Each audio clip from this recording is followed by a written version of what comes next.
I think it's high time I get a little bit more controversial here. I don't feel like I've done that enough yet. So think about morality and The Righteous Mind, which was a great book. Those of you who have consumed that, this will make a little bit more sense to.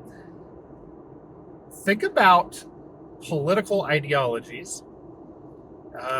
Studies have been done that show what conservatives' average IQ is, what liberals' average IQ is, what libertarians' average IQ is, socialists. Um, they've done on a few other, but just the popular ones.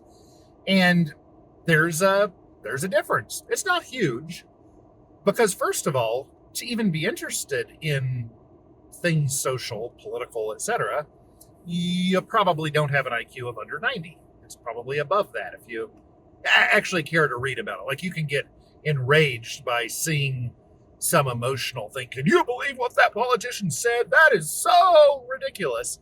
Yeah, you can have a good leader get you enraged, but it's not like you're going to say, what is the truth on that? I wonder if there's a book that goes into more depth about whatever that topic was.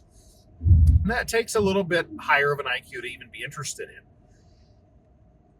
But if we're looking at the morality even, here's how this becomes so subjective. If I say to you, what is moral? What do you think is a moral position to hold on, you see a young man sleeping under a bridge. He doesn't own a home. He doesn't rent a home. And he's just really poor. What is a good moral position? What ought somebody to do if they see that situation? Well, there are several different possible answers. One of those answers would be, oh my gosh, this young man's not out producing something and trading it with people. My gosh, we've got to help him learn some skills and encourage him to go out and produce value that he can trade for a home, if a home is something he subjectively values. Or another person might say, well, no, the moral thing would be to take him immediately and offer him a home of some sort. And that would be the moral position to take. And then there would be a whole nother, there could be 10 different responses. And every person who responds to this would say, no, I think my response is more moral than these other 9 people you've talked to. Mine is the best of the 10. It's a 10 out of 10. And obviously, clearly, mine is the most righteous decision. Well, maybe it is, maybe it's not. And who really is to decide? It's a subjective thing. And so the person who says, well, no, you immediately take him. Everybody who's conducting this poll, I require all of you to give me 20% of your money. Not asking, I'm telling you. Once you've provided me with that money, I'm going to go rent an apartment and pay for my expenses to do so, and then put this person into that apartment so that they can have a roof over their head and an actual home to live in. Well, that is very different. That person would be acting completely morally based on their worldview, that they think they're doing absolutely the right thing. The other members of the group might say, wait a minute, why are you stealing 20% of all the stuff we have to institute your moral idea? Well, I have a moral idea that we teach the guy how to weld so that he can then go out and work and get his own place. And that's not going to cost any of you anything. I think that's a way better idea. Well, subjectively, maybe it is, maybe it isn't. And then another person pipes up and says, well, when is taking money from people against their will ever a moral good thing to do? That's then the original person who is suggesting just giving the person a free home. Then they would say, well, it's not really taking it from them against their will if I want to take it from them, or whatever the reason would be. I'm a moral person, therefore me doing this is acceptable. It really gets iffy there. It gets confusing about what is and what isn't moral.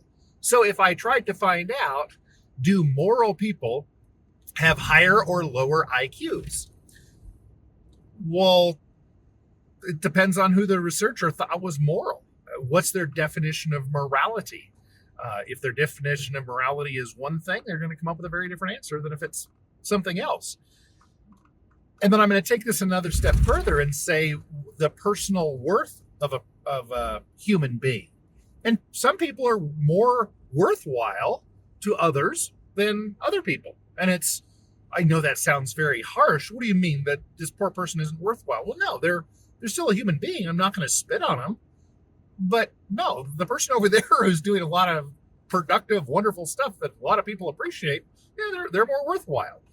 And I'm not going to kill the other person or vanquish them from my area. No, it's just, yeah, that one seems to be better than that one by this measure. That's perfectly acceptable. So think about the person who is most likely to do something that is productive, who is really good at helping people fix broken bones, the surgeon, the orthopedic surgeon, or the person who is good at plumbing or electrical work or mechanicking or that kind of thing. They're going to have very different IQs. Like, I was shocked to find out that the electricians have an average IQ of something like 105, and university professors are something like 110 or 112. Like, you think about the worthwhileness, and I'm not saying all university professors, but 80% of university professors in 2024, I would say, aren't of that much value to the world. They're kind of just spreading an ideology. They're not really helping the person prepare for a career in a certain thing. They're just kind of punching out their political ideology, or the one that they're told to punch out, and something like 80% of them are from one particular ideology. So of course that's going to be what they put out. But studies have shown that they have done that they have higher IQs than electricians. And then I look at electricians and I'm like, okay, well, I guess there are only a few things you need to know, half a dozen or a dozen different wire colors. But then it's a matter of replicating that on some circuit board 500 times to have the whole factory. Like, that seems to me so complicated, so hard to figure out. I would think an electrician would have to have a crazy high IQ. It turns out no. Turns out mechanics have a lower IQ than that. Not all. I know your mechanic is way better. Like, I'm thinking of one right now. I'm thinking of a couple of the mechanics who I have as friends, and like, I think they are off the charts brilliant. But is that what's important in life? Is IQ brilliant? Is IQ more important in life, or is brilliance in solving problems more important? And I guess that's a subjective value as well.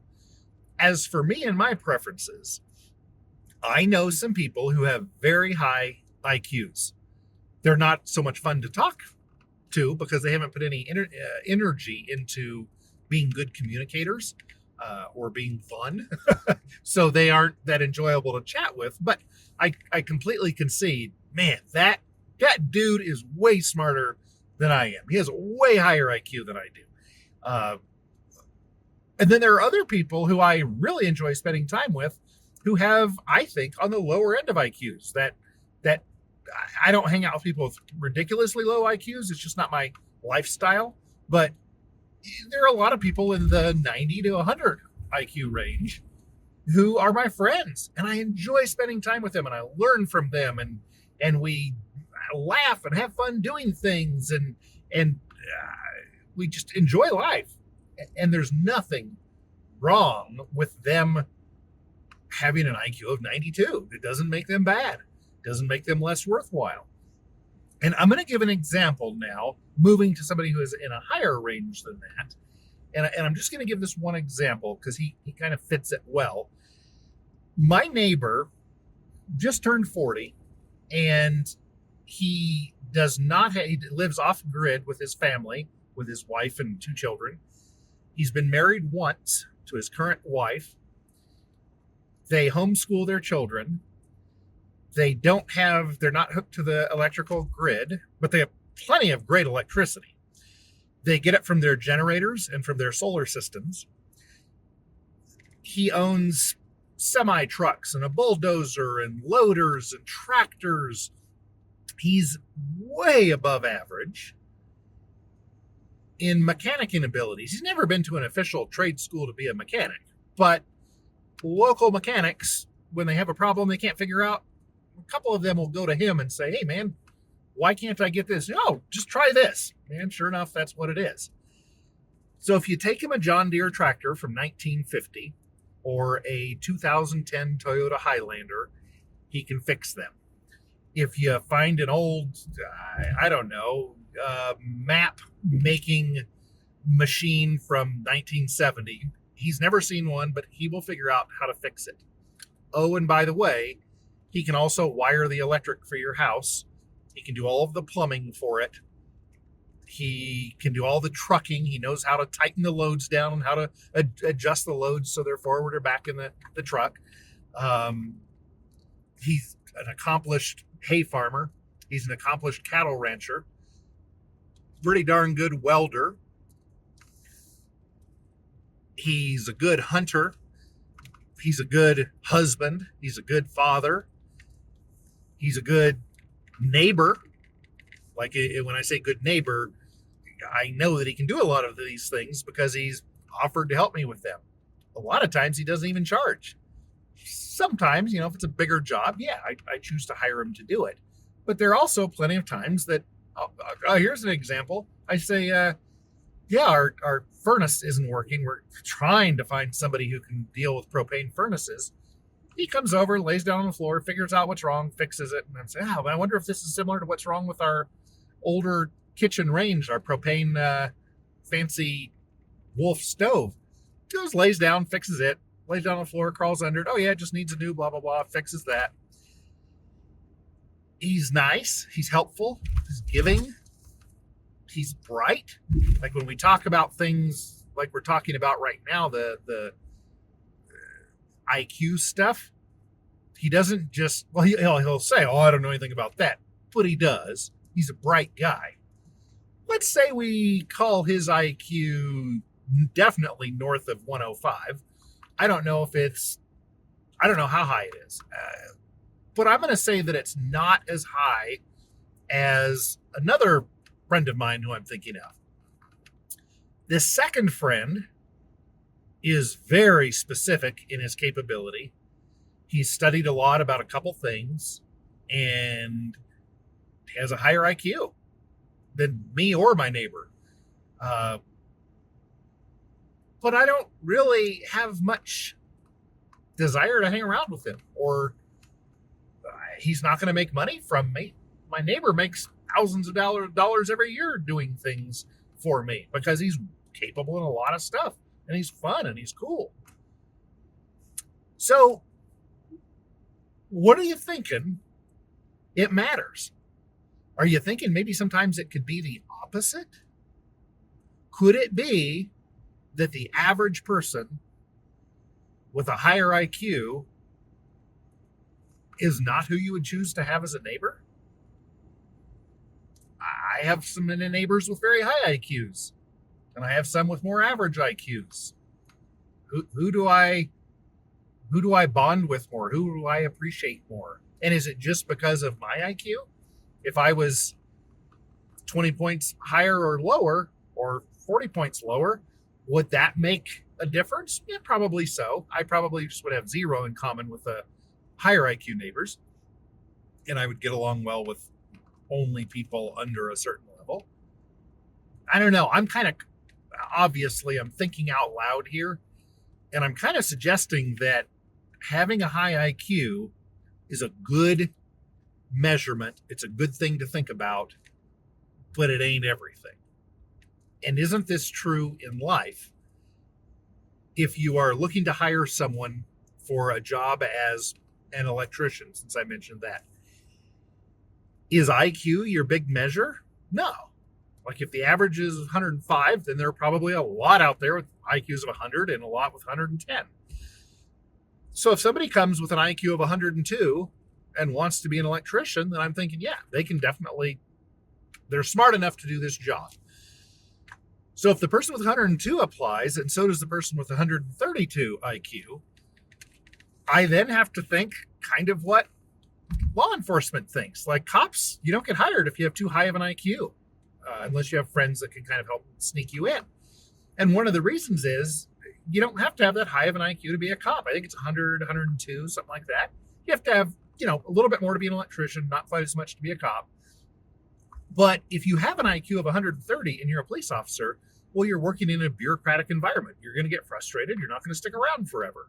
You're going to find other things that interest you. And you're like, oh, squirrel. You're going to go chasing after other things, and you're not going to stick with it. Well, if I'm hiring an electrician for my imaginary electrician firm, whatever that would be called, I don't want somebody who's going to just leave in a year because they decide to be an astrophysicist. I want somebody who has dedicated their life to this thing that they're interested in, which is being an electrician, who's good at it. I want somebody who's going to get along well with all the other electricians, someone who's appropriate, who's fun, who has a cheerful attitude.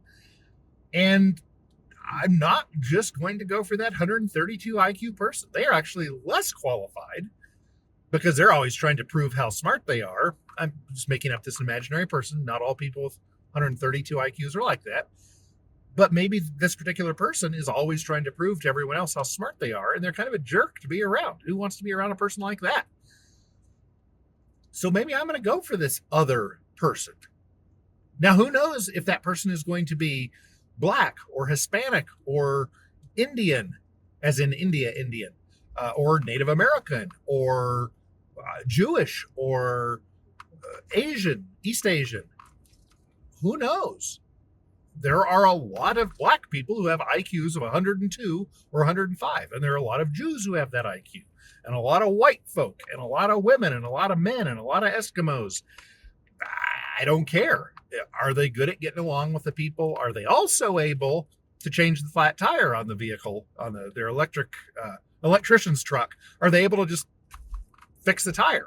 Would they be self-motivated, or would someone else have to tell them, hey, since the tire is flat, why don't you change it? Oh, yeah, okay. Well, that's not going to be as helpful if the person has to be told. So there are so many different measures by which we can measure ourselves and those around us. This has been on my mind for a while, and I hope this is also, well, if you're listening to this toward the end, it's obviously of interest to you because you're still listening. Please do toss out some of the I don't know, these brain droppings that I've tossed out. Toss out some things that I've missed, some other things that we could do a part 2 on this and contemplate further.